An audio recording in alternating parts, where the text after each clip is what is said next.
વિશેષણ ન લગાવીએ. કારણ કે વિશેષણ તમે લગાડો, કારણ કે હું પ્રિન્સિપલ છું, હું ડોક્ટર છું, હું એન્જિનિયર છું, તો ઓલો મજૂરી કરવા વાળાને ક્ષોભ થાય, આપણાથી આઘો કહી દે. એક વખત અમે એક મંદિરે ગયા હતા, તો મંદિરના પગથિયા પાસે એક કાકા હતા 75 વર્ષની ઉંમરના. તે જેટલા ચપ્પલ કાઢીને જાય ને દર્શન કરવા, એટલે બધાને ચપ્પલ લઈને ઘોડામાં હરખા ગોઠવે,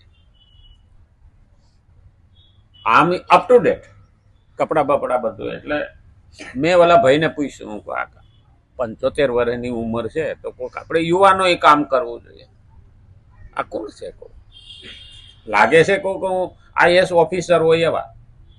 મને કે હાઈકોર્ટના નિવૃત્ત ન્યાયાધીશ છે, પણ એની જાતે સેવા સ્વીકારેલી છે કે હું અહીંયા જે દર્શન કરવા આવે છે ને એના ચપ્પલ જ ગોઠવીશ. કેટલું પુણ્ય લેતો હોય છે એમાં, જે જજની કક્ષાએ બેઠો હોય હાઈકોર્ટમાં એ માણસ. ત્યારે આપણો અહંકાર ઓગળી જાય, ત્યાં એ ઓળખાણ આપતો નથી. પણ અમે બીજાને પૂછીએ ત્યારે ખબર પડે કે આ કોણ. અને આવા માણસોને જ્યારે સાચી ભક્તિ સમજાય ને ત્યારે એ કોઈ કામ કરવામાં નાનપ અનુભવતો નથી. આપણે તો ઘણી વખત અહીંયા એમ કહીએ ને, અરે હું છે ને કે પાથરણું ઉપાડું, પાથરણું પાથરવા લાગુ, હું કોણ? અરે તારી ભલી થાય, ભગવાન જગતથી તું મોટો નથી ભાઈ. અને હું પણ આવ્યું તો ભગવાન આઘો થઈ ગયો. અને એટલે કે કર્તૃત્વ અભિમાન થઈ જાય છે. કર્તૃત્વ અભિમાન હોવાથી કાર્ય થાય છે, અને કાર્ય કરવાથી કર્તૃત્વ અભિમાન પુષ્ટ થાય છે. તેથી કરવામાં આવેલા સાધનાથી સાધક ક્યારેય અહંકાર રહિત થઈ જ શકતો નથી. સાધના, સાધ્ય અને સાધક, આ 3 વસ્તુ છે. હવે જે આપણે કાર્ય કરીએ છીએ એ સાધના છે, જેના માટે કરીએ છીએ એ ભગવાન છે, સાધ્ય છે. અને જે મારફત થાય, જે આપણે કરીએ છીએ એને સાધક કહેવાય. તો સાધક, સાધના અને સાધ્ય. સાધ્ય એટલે ફળ. ભગવાન ક્યારે રાજી થાય? જ્યારે સાધના એટલે કે હું મારું અહંકાર મૂકીને જ્યાં આ કામ કરું તો એ મારી સાધના સફળ થઈ કહેવાય. કારણ કે હું સાધક, મારું કાર્ય એ સાધના, અને મને પ્રભુ રાજી થાય એ સાધ્ય. ખરેખર આમ તો 3 આવી ગયું ને, ઉતરી ગયું ને. આ એક જ પોઈન્ટમાં સમજવાનું છે કે આપણે માતાને પ્રસન્ન કરવી છે તો આપણે નહીં કહેતો સાધના કરવા બેઠો. સાધના કરવા બેઠો એટલે આપણે માતાની આગળ બેસીને જાપ કરીએ એ સાધના છે. માતાને નિવેદ ધરાવીને એને રાજી કરીએ, માતા રાજી થાય એ સાધ્ય કહેવાય. અને આપણે સામે બેસીને જે કરીએ છીએ એ સાધક કહેવાય. આપણે સાધક, સાધના અને સાધ્ય થઈ ગયું ને. તો આ રીતે આમાં અહંકાર આવવો જોઈએ નહીં, તો જ સાધના સફળ થાય, તો જ સાધના આપણી ફળીભૂત થાય. કારણ કે મારે તો અહંકાર નથી જોડો, મારે કઈ જોઈતું નથી.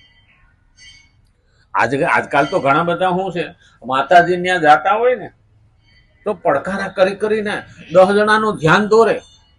હા, જાણે કઈ ને તો ભક્તિના સમરા કાઢી ગયું હોય. બોલો, હા, એ દેખાડો કરવાની વસ્તુ ને અહંકાર છે. હું ભક્તિ કરું છું, દેખાડો કરે. હા, આપણે કોકને મળવા જવાના હોય, રોજ 8 વાગે પૂજા કરવા બેસતો હોય ને, તો તે દિવસે આપણે કઈ હું 9 વાગે આવું છું તો એ 9 વાગે પૂજા કરવા બેસે. આમ તાણી પર ટકોરી વગાડે ને આમ ફેરવ કરે. એ દુનિયાને દેખાડે. એને તો ખબર જ છે કે તું કેવો છો. હા, અને એટલે અહીં કીધું છે કે અહંકાર કાઢી નાખવો પડે. અહંકાર રહિત થઈ શકતો નથી. કાર્ય થાય છે અને કાર્ય કરવાથી કર્તૃત્વ અભિમાન પુષ્ટ થાય છે. તેથી કરવામાં આવેલી સાધનાથી સાધક ક્યારેય અહંકાર રહિત થઈ શકતો નથી. અહંકાર સાથે કરવામાં આવેલું કર્મ ક્યારેય કલ્યાણકારી હોતું નથી. અહંકારથી કરવામાં આવેલું કોઈ પણ કર્મ એ સફળ થતું નથી. અને કલ્યાણકારી નથી, કારણ કે બધા જ અનર્થોનું મૂળ છે. બધા જ અનર્થોનું મૂળ છે અને જન્મ મરણનું પણ મૂળ. કારણ કે જે કાર્યને આપણે વૈજ્ઞાન અહંકાર જોડ્યો એટલે આપણે એ કાર્ય કર્મ ભોગવવાનું આવે, ભોગવવાનું આવે એટલે જન્મ લેવો પડે, જન્મ લઈએ એટલે મરણ આવવાનું જ છે. તો જન્મ મરણનું મૂળ કારણ અહંકાર જ થયો. આ પહેલો પોઈન્ટ આવ્યો. પોતાના માટે કંઈ ન કરવાથી અહંકારની સાથે સંબંધ રહેતો નથી. આ પાછું હા હેલી લીટી આવી. પોતાના માટે કંઈ ન કરવાથી અહંકારની સાથે સંબંધ રહેતો નથી. મારા માટે કંઈ કરતો નથી. ઘણા એવું કે નહીં મારે મને અભિમાન નહીં. એ એક જાતનું અભિમાન જ છે. એ કહેવાની જરૂર જ ક્યાં છે? જેનામાં અભિમાન નથી તો સુવાળો છે જ, એને કઈ કહેવાની જરૂર નથી. અર્થાત પ્રકૃતિ માત્રથી સંબંધ વિચ્છેદ થઈ જાય છે. પ્રકૃતિ માત્રથી સંબંધ વિચ્છેદ થઈ જાય. પ્રકૃતિ રજોગુણ, તમોગુણ ને સત્વગુણ. ખરેખર તો આપણે ભગવાનને શું કહીએ છીએ? નિર્ગુણ નિરાકાર એટલે પ્રકૃતિ, નિર્ગુણ એટલે પ્રકૃતિ. કારણ કે સત્વગુણ, રજોગુણ ને તમોગુણ આ ત્રણેય ભગવાન એનાથી પર છે. તો આપણે જયારે ભગવાનને મિલન કરવાનું છે ત્યારે સત્વગુણમાંથી પર થઈ જઈએ છીએ. કારણ કે સત્વગુણથી તો ભક્તિ થાય, પણ ભક્તિ પરા અને અપરા, પછી કઈ હું એની પર જતો રહ્યો પછી તો ભગવાનનું ને એનું મિલન થઈ ગયું. ત્યાં સત્વગુણ પણ હોતો નથી. ભગવાન પણ એ જ કે છે હું નિર્ગુણ નિરાકાર છું. ખરેખર આપણને એમ લાગે નિરાકારનો અર્થ શું થાય? આપણે સગુણ સાકાર અને નિર્ગુણ નિરાકાર બે સમજવું હોય તો પહેલો પોઈન્ટ આવે, આપણે જાગીએ છીએ સગુણ સાકાર, જાગીએ છીએ સગુણ સાકાર અને ઊંઘી ગયા છે એટલે નિર્ગુણ નિરાકાર. ઊંઘી ગયા પછી હું કોણ, મારું કોણ, કેવો શું? ના તમોગુણ, ના રજોગુણ, ના સત્વગુણ, કઈ ખરું?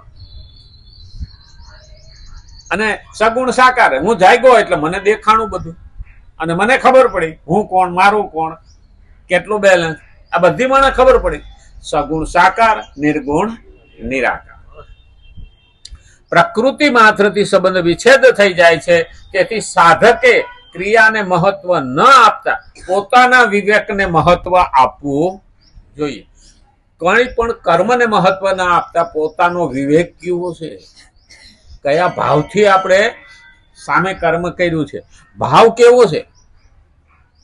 પેલા ભાઈ પંખીડાને દાણા નાખતો હતો અને ઓલો ભાઈ ઉભો ઉભો પથરા મારતો હતો પંખીડાને ઉડાડવા હાટું. તો દૂર બેઠેલા લોકોએ શું કીધું કે ઓલો દાણા નાખે છે, ઓલો હરામી કે પંખીડાને ખાવા નથી દેતો કે પથરા મારીને ઉડાડી નાખે. હવે એને જોયું શું દ્રશ્ય? ઓલો પથરા મારતો હતો એ, એટલે ઓલા અનુમાન શું બાંધ્યું? હરામી છે, પાપી છે.